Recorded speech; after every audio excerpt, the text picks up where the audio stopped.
Popovich cemas. Timnas Indonesia di bawah Kluivert jadi ancaman nyata bagi Australia. Australia emang dikenal sebagai salah satu raksasa sepak bola Asia, tapi sekarang mereka punya alasan buat cemas loh. Pelatih Timnas Australia, Tony Popovich, lagi serius banget ngelihat strategi Indonesia yang sekarang dilatih sama Patrick Kluivert.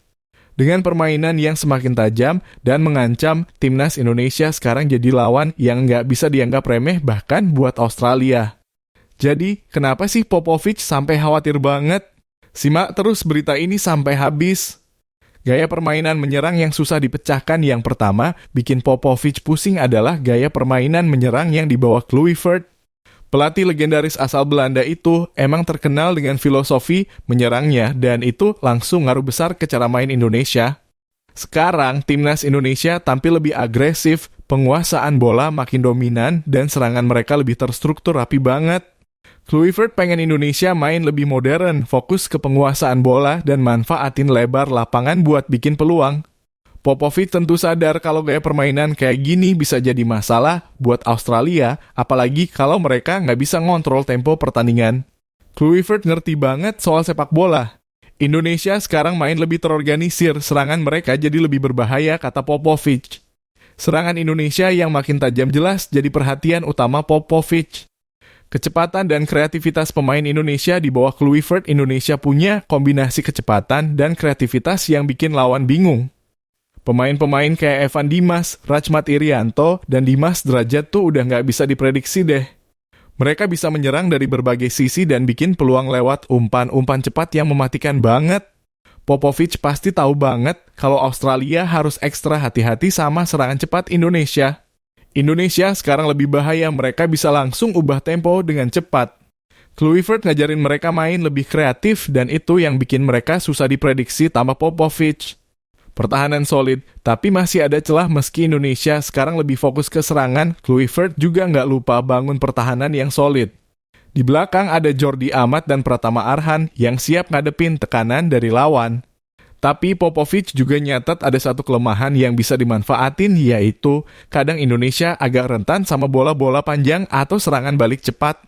Popovich tentu udah siapin strategi buat memanfaatkan celah-celah kecil itu, apalagi kalau Indonesia terlalu fokus nyerang. Tapi ya, walaupun ada celah, pertahanan Indonesia sekarang jauh lebih solid dan disiplin dibanding sebelumnya. Mentalitas baru yang pada abis selain soal teknik, Popovich juga lihat perubahan besar di mentalitas Timnas Indonesia. Di bawah Kluivert, Timnas Indonesia jadi lebih percaya diri bahkan saat melawan tim besar kayak Jepang atau Arab Saudi. Sekarang mereka nggak takut lagi bersaing di level tertinggi, malah tampil lebih pede. Mentalitas mereka udah berkembang pesat. Indonesia sekarang main dengan keyakinan tinggi dan itu bikin mereka lebih susah dikalahkan, kata Popovich. Pemain-pemain kayak Marcelino Ferdinand dan Witan Sulaiman juga semakin berani tampil di depan ribuan supporter lawan. Indonesia ancaman yang bikin Australia was-was. Popovich sadar banget kalau Indonesia nggak bisa dianggap remeh lagi. Dengan filosofi permainan yang modern, mentalitas juara yang makin kuat, dan potensi pemain muda yang keren-keren, Indonesia siap banget bersaing dengan tim-tim besar Asia. Buat Popovich, ngadepin timnas Indonesia yang dilatih Kluivert bukan tugas gampang. Tapi kita semua tahu kalau pertandingan lawan Indonesia selalu seru banget. Para penggemar Indonesia pasti udah nggak sabar banget nungguin laga melawan Australia yang selalu jadi tim tangguh di Asia. Dengan potensi yang dimiliki, Indonesia sekarang bukan cuma jadi kuda hitam, tapi jadi tim yang harus dihormati dan diperhitungkan oleh semua lawan. Buat Popovich, ini bakal jadi ujian besar, tapi ya begitulah sepak bola penuh kejutan. Dengan Kluivert di kursi pelatih, Timnas Indonesia bakal terus berkembang dan kasih kejutan-kejutan baru. Siapa tahu dalam beberapa tahun ke depan, Indonesia bisa jadi raksasa sepak bola Asia yang bukan cuma disegani, tapi juga dihormati.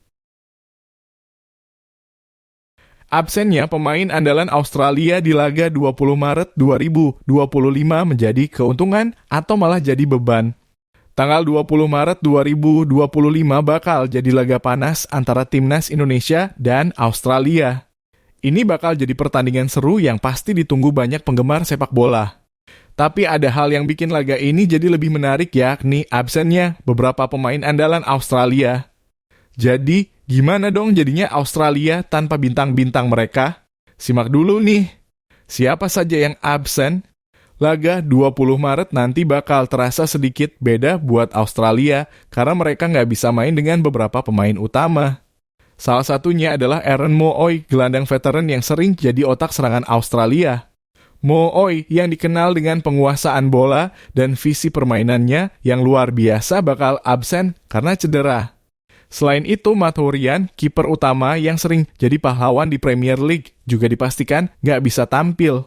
Kehilangan pemain seperti Mooy dan Ryan jelas jadi masalah besar buat Australia, apalagi lawan yang mereka hadapi adalah Indonesia yang lagi berkembang pesat. Jadi, siapa yang bakal ngisi posisi mereka? Siapa yang bakal gantikan mereka? Meski tanpa dua pemain kunci, Australia tetap punya stok pemain berkualitas yang bisa jadi penyelamat. Buat gantiin Mooy di lini tengah, pelatih Tony Popovich bisa mainin Jackson Irvine, gelandang tangguh yang punya kemampuan distribusi bola oke banget. Selain itu, ada juga Tommy Juric, striker yang bisa jadi solusi di depan buat nambah daya dobrak saat Australia kesulitan nyetak gol. Untuk posisi penjaga gawang yang ditinggalin Ryan, Australia masih punya Denny Vukovic, kiper berpengalaman yang udah cukup siap jaga gawang Sotcheroos. Meskipun Ryan jadi pilihan utama, Vukovic tetap punya kualitas yang nggak bisa dianggap remeh. Bakal lebih mudah atau malah lebih sulit buat Indonesia. Tentu aja absennya pemain-pemain andalan Australia sedikit kasih keuntungan buat Indonesia.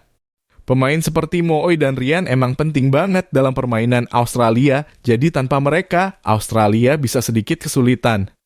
Tapi Australia tetap punya skuad yang dalam, jadi Indonesia nggak bisa lengah. Indonesia yang sekarang di bawah asuhan Kluivert pasti nggak bakal nyantai. Timnas Indonesia yang tampil penuh semangat dengan pemain muda kayak Marcelino Ferdinand dan Witan Sulaiman bakal coba manfaatin absennya pemain-pemain kunci Australia buat ambil kesempatan. Momen bersejarah? Laga ini bisa jadi momen bersejarah buat Timnas Indonesia, apalagi kalau mereka bisa memanfaatkan absennya beberapa pemain penting Australia. Australia emang tim yang kuat, tapi Indonesia sekarang udah jauh berkembang, dan laga ini bisa jadi batu loncatan buat Indonesia di kancah internasional.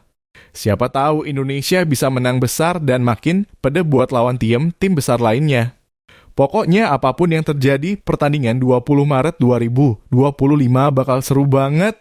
Indonesia punya kesempatan besar untuk tampil mengejutkan dan memberikan perlawanan sengit.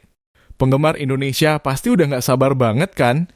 Laga ini bakal penuh drama dan pastinya bakal jadi pertandingan yang layak banget buat ditunggu. Timnas Indonesia bikin Malaysia dan Vietnam iri apa-apa. Timnas Indonesia baru aja bikin gempar Malaysia dan Vietnam dalam waktu kurang dari 24 jam. Skuad Garuda kembali jadi sorotan setelah dua pencapaian keren yang bikin para supporter negara lain cuma bisa iri. Simak sampai habis tayangan ini dan temukan jawabannya ya. Pertama, Kamis dalam kurung 23 Januari 2025. Kemarin, Erspo, apparel resmi Timnas Indonesia meluncurin jersey home baru Garuda. Desainnya kece banget. Ada sentuhan retro yang gak cuma keren, tapi juga penuh makna. Mulai dari relief Garuda yang jadi simbol Indonesia, sampai garis putih yang melingkari dada, lengan, hingga punggung pemain.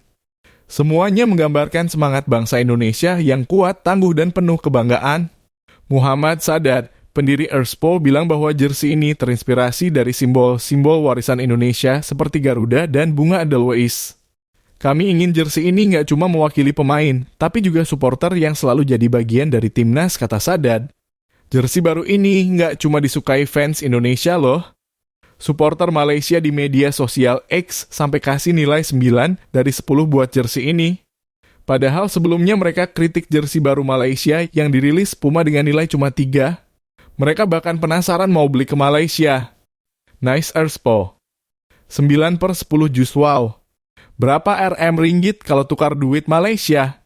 Tulis mereka. Selain bikin iri soal jersey, Timnas Indonesia juga sukses bikin Vietnam cemburu. Di hari yang sama, Timnas Indonesia U-Strip 17 dapat hasil undian grup Piala Asia U-Strip 17 2025 yang jauh lebih mudah dibandingkan Vietnam. Di drawing tersebut, Garuda Asia tergabung di grup C bareng Korea Selatan, Afghanistan, dan Yaman. Meskipun Korea Selatan jadi lawan yang berat, tapi Afghanistan dan Yaman jauh lebih bisa ditaklukkan. Di sisi lain, Vietnam malah masuk ke grup neraka bareng Jepang, Australia, dan Uni Emirat Arab. Media Vietnam, Soha langsung nulis artikel dengan judul Vietnam masuk grup neraka mimpi ke Piala Dunia dalam bahaya. Mereka jelas kecewa karena Indonesia bisa dapat grup yang lebih ringan. Timnas Indonesia U-Strip 17 sendiri ngincar tiket ke Piala Dunia U-Strip 17 2025 dan undian grup yang cukup bersahabat ini jadi harapan besar. Mereka cuma butuh finish 2 besar di grup untuk lolos ke perempat final dan pastinya ke Piala Dunia U-Strip 17. Meski Korea Selatan jadi tantangan berat, Indonesia masih punya peluang gede buat menang lawan Yaman dan Afghanistan. Bisa banget Garuda Asia melaju ke Piala Dunia U-Strip 17 2025. Jadi, bisa nggak Timnas Indonesia U-Strip 17 lolos ke Piala Dunia? Kita tunggu aja ya.